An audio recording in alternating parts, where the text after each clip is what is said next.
Welcome to another episode of our Hayes Leading with Pride series in partnership with Fairer Consulting. I'm Lorraine Twist, National Specialism Director for Senior Finance and Consultancy at Hayes.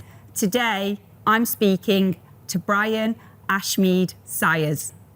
Brian is a partner at KPMG Advisory. Thank you for joining us, Brian. It's a pleasure to be here. Thank you very much for inviting me. Great. So today, what I'd like to first talk to you about really is just a little bit more about you and your story. Okay. Well, so I'm an openly gay partner at KPMG. I've been out and proud probably since like the early 2000s, but I first came out at university back in the mid-90s. And I started at Anderson's in 1999 and probably went back in the closet. I was very, very nervous about being openly gay at work. And actually back then, there was still quite a stigma attached to our community. I wasn't overly comfortable in my own skin, so just thought it was easier just to go in and kind of just conform as much as I could.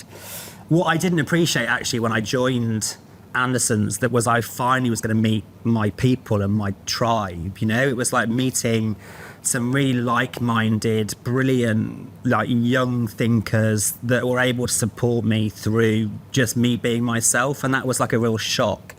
I very quickly felt comfortable enough to kind of say to them, I'm openly gay and I'm a gay man. So you think you found your tribe in the corporate environment? Yeah, it's in weird, an accounting isn't it? firm. Yeah, exactly. Yeah. And you'd think that kind of going into that world, it was going to be stuffy and grey suits and everyone's quite serious. And don't get me wrong, there was some of that. I mean, it wasn't all plain sailing back then, but it was, lots of graduates, lots of people that were going through kind of the first years of their career.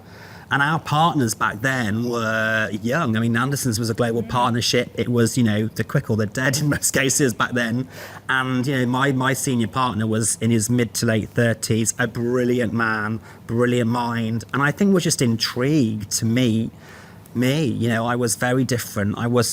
Back then I was in tax. So all the stereotypical things around tax, and doing the tax exams and tax compliance and legislation can be a little bit, a bit stale and a bit boring. So I think brought my personality to the fore and just was, like I say, was very quickly myself. And then in doing that, I met a guy called John, who was assistant manager, and he had a group of gay friends in Birmingham where I was back then. And one of his friends was a guy called Nick. And Nick's dad's also called Brian. And John had said to Nick, I've got this new friend at work. He's Brian, he works in tax. And Nick just thought I was this, boring, stuffy tax guy. And I met him in a nightclub in Birmingham called The Gale, which is a big LGBT nightclub. And I was 23 back then, so it was a while ago. I had an 8-pack and my top off on the dance floor. And he was like, oh, he's not a boring tax person. And so let's fast forward 23 years. He is now my husband. We've been together all that time. So Anderson's genuinely, for lots of reasons, changed my life in a brilliant way. It allowed me to be me, and then it led me to Nick, which is, I've got a lot to be thankful for. So you were quite lucky that you could be authentic and you found love. Yeah, exactly. And I would never... never... made a presumption that would be quite difficult at that time, actually. Yeah, exactly. And I'd never, ever... That was never part of my, thought processing going to Anderson's. It was just an amazing start to my career. And I thought, I'm just going to, go and get my qualifications and see where it leads. And then suddenly I felt, this is actually... It felt really comfortable. And I've always worked in what was Big Five, then Big Four, still in Big Four. And I've just gone through the ranks from graduate through to partner and experienced everything along that way. But it's allowed me to just be comfortable. And I've never compromised that. I've always been very conscious about being a gay man in the environment I've worked in, but I've always been relatively comfortable with how that's played out for me. So I think being part of the LGBTQ community in the corporate world, for you, it seems like you've got that comfortable balance with it and it's traded in a positive manner. Is that fair to say overall? Yeah, overall, for the most part. Not all plain sailing, like I say, but Yeah, I think I've traded on my personality. Being gay is a small part of who I am, a very important part, but it's a small part. I've always been fiercely ambitious in my career. I've always recognised that, I can do something a little bit different, which we all can, of course, but that diversity of thought has always been encouraged in me because I see things in a bit of a different perspective.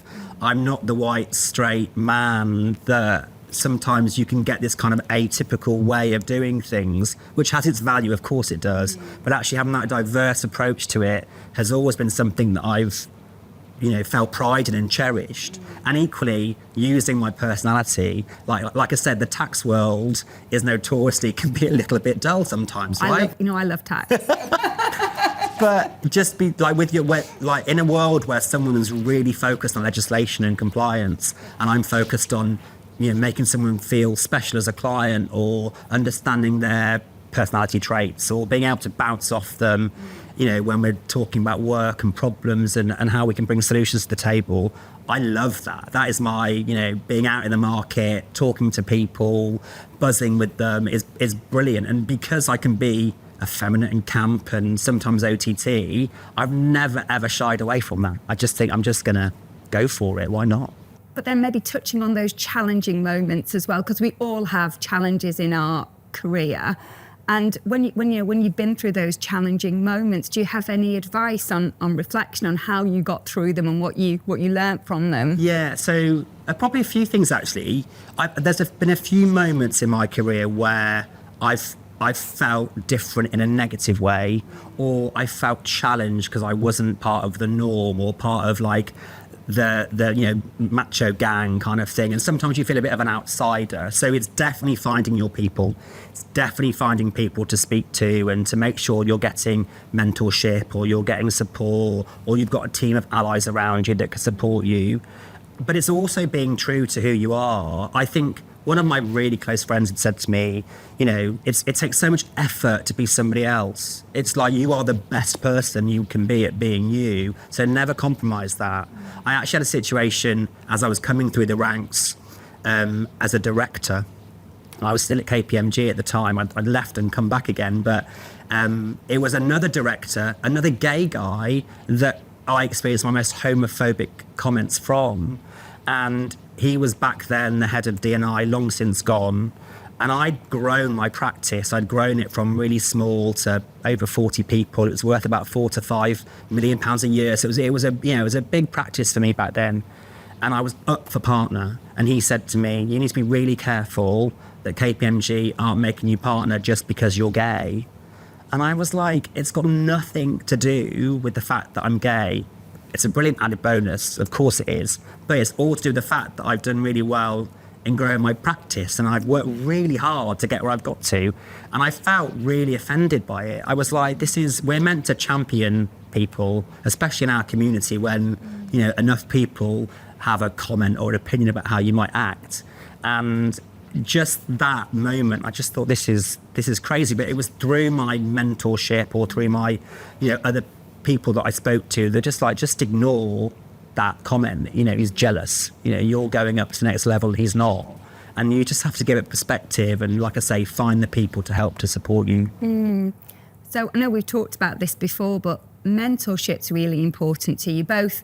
When you are mentored, but we'll talk later how you now enjoy putting the ladder down, and being a mentor to others, so being that mentee. So can you talk me through, the value of mentorship in your career today and how that's helped you? Yeah, I think it's probably better described through I've got numerous mentors, professionally, personally, but I've got one really close friend who he does both, really. He's a senior partner at another Big Four firm. I've known him for years. We used to work together. We've since become really close friends, but he's probably my only friend that totally gets my world because he's, in the partnership, gay, openly gay, been with his partner a long time like I have with Nick, and has just been amazing at all those career points. He's done it before, so therefore gives me mentorship around, okay, next steps, same for me. Even now I'll call him and say, I've been offered this new role, what do you think? And he just kind of goes through it in a brilliant way, but also appreciates how we play out in the partnership. Definitely there's not many openly LGBTQ plus people that are in the partnership, either at my firm or at his. And actually then how we respond, how, our lives can be a bit different. Sometimes it's work hard, play hard. We both play hard when we get a chance to because we work hard enough. But how do you balance that out with your professional world? And he's brilliant at that. And that has really helped me to see that ladder coming down. He's said to me, climb up with me. He's so proud of me.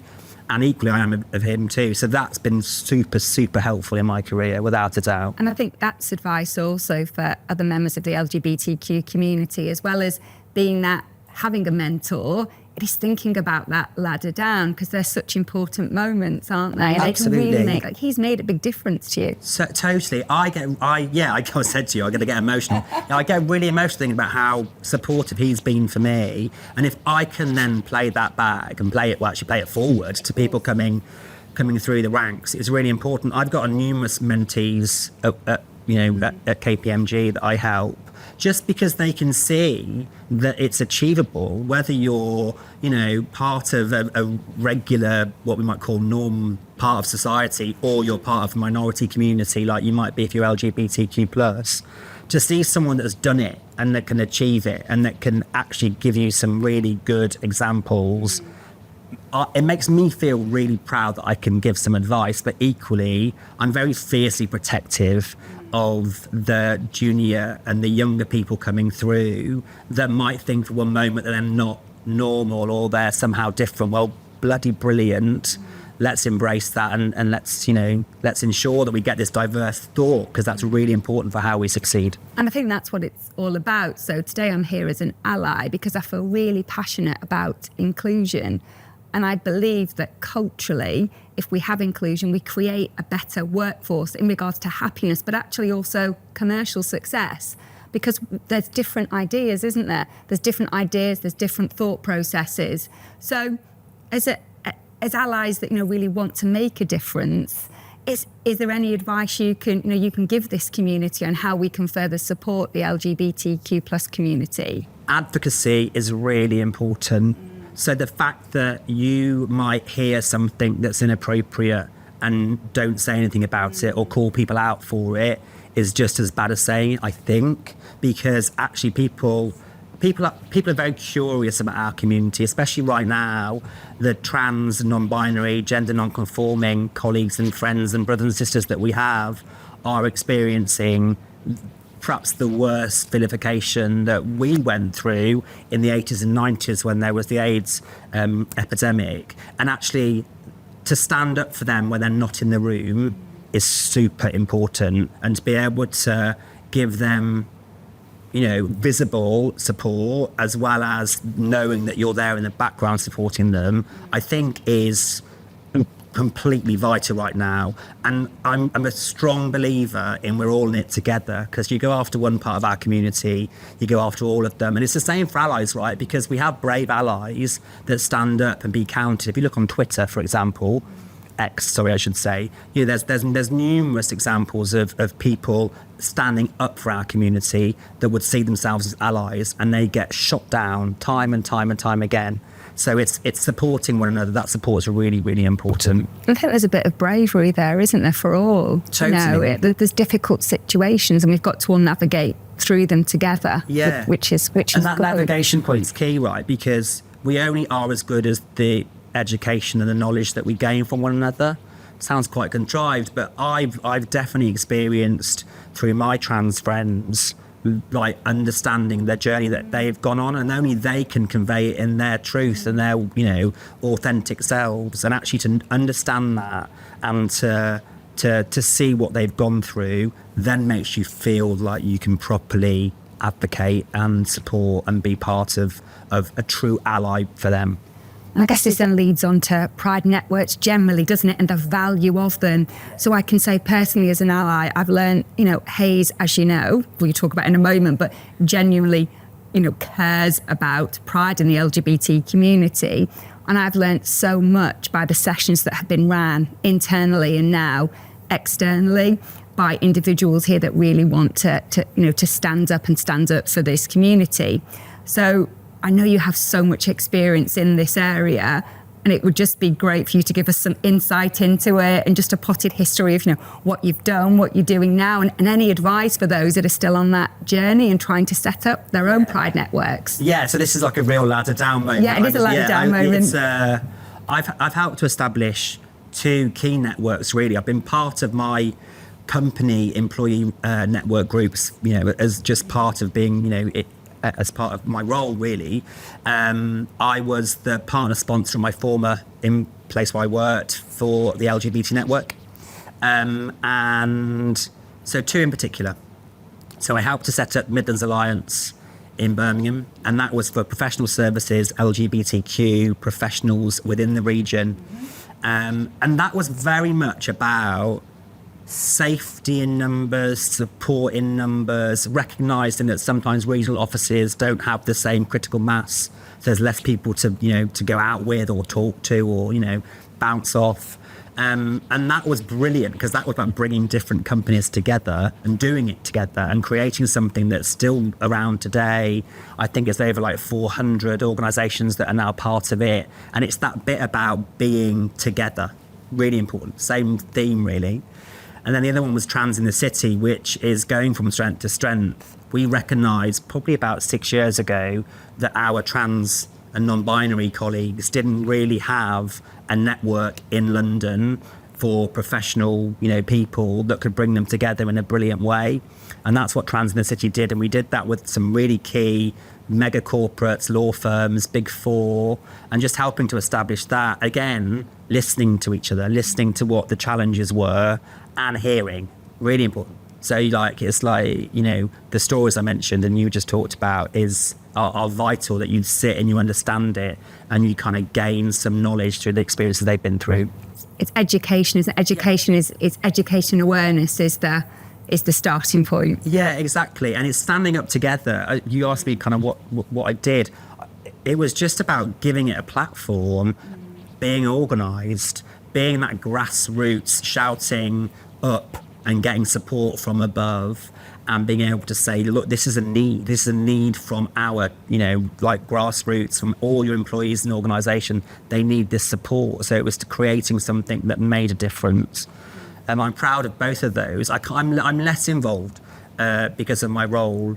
It's just stupidly busy. I don't get so much time. You keep getting promoted. You can't help yourself, Brian. but I love it. This is like doing things like today and representing my community is really, fantastic for me. But then equally, just being there to support people that want to do it is, I think we talked about it, right? It's having the team that want to do it, because we could, impose it, but it's nowhere near as impactful as if you've got people wanting to drive it forward.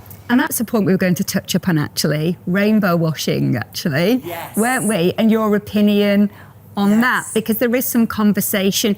Is it genuine? Corporates will spend money in Pride Month. Is it genuine? And what's your take on that, or your thoughts on that? I think that as long as there's organisations that are spending money, do it for 12 months of the year rather than just a month. It's absolutely vital. I was thinking about this.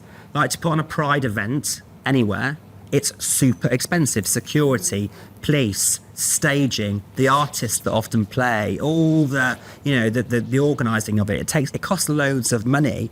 If the corporates didn't pay towards that, then it would all come out of our pocket, and there will be people that it will just restrict from going. And that's one of it. So the cost is a big thing, but equally, we all work. Most of us work for an organisation. So, everybody that I know in the LGBT community, unless they're retired, have a job. So the fact that the corporates stand up and go, well, I'm going to support you, I think that's fantastic. I'm very, very proud of what Hayes has done through Mike and through kind of the growth of the Pride Network for you. Equally for us at KPMG, the fact that we stand up as big organisations and say we want to support our LGBTQ staff, that's phenomenal. So I would push back on that, as long as there is support for the year-wide round. It's not just lip service for a month. Perfect. I'm going to finish on one last question. So there's been some really, interesting comments, interesting insights, but you've done a lot for the LGBTQ plus community. But what are you most proud of? What would you say you were the most proud of? I'm really proud to be a partner at KPMG, making partner. I went back. So I left and came back as a partner at KPMG, and that moment was super proud for me. I really enjoy working at KPMG. It's an amazing culture.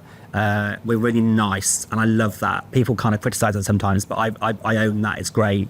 And doing that with Nick by my side has been phenomenal. The fact that we've been together for 23 years, married for 17, he's a rock in all of that for me. So just the fact that I'm able to navigate it with him, and he supported my job's bonkers, right? It's silly busy. I thrive on it, but I can't do it without having Nick. So I would say being a partner in both respects to KPMG, but also with Nick by my side, is definitely my proudest moment. Thank you so much for your time today. We've really appreciated it. Thank you for watching or listening. We hope you enjoyed the conversation. Make sure to subscribe to our YouTube channel for more episodes, or via Spotify or Apple Podcasts. If you would like any further pointers on what's been discussed today, please visit Hayes UK and Ireland websites or fairatconsulting.com. Thank you.